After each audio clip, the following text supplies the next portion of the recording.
31st specially আদা নহৰু এইফালে পিঁয়াজ জলকীয়া আৰু এইফালে হাঁহৰ মাংস আৰু এইফালে আলু ওলকবি ধনিয়া এতিয়া পূৰা তেল দি লৈছোঁ কমকৈ দিছোঁ তেলটো মাংসত পূৰা চবি আছে ৰচুন আদা দি মেলি এইফালে পিঁয়াজ জলকীয়া পূৰা দি লৈছোঁ আৰু অলপ লৰাই মেলি আৰু মাংসটো দিব লাগে এইফালে নিমখটো দি লৈছোঁ নিমখটো আগতীয়াকৈ দি দিছোঁ এতিয়া একদম পূৰা মাংস দি দিছোঁ দেখিছে নহয় মাংসৰ যি চৰ্বি আছে মানে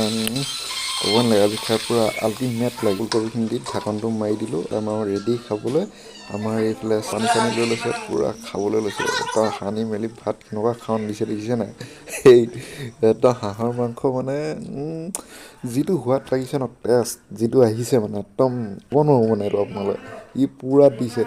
আৰু মানে এনেকুৱা হ'ল যিমানখিনি আছিলে মাংস পূৰা লৈ লৈছোঁ আৰু মুখৰ আগত দি যিমান খাব পাৰোঁ মানে খাওঁ মানে আৰু মোৰ মাংস খোৱা কাঁইতেই গুচি গ'ল মানে ক'বলগীয়া হৈ গৈছে মানে আপোনালোকে চাই খাই থকা বুলি ত' আজিৰ ভিডিঅ'টো আছিল ইমানেই বাই বাই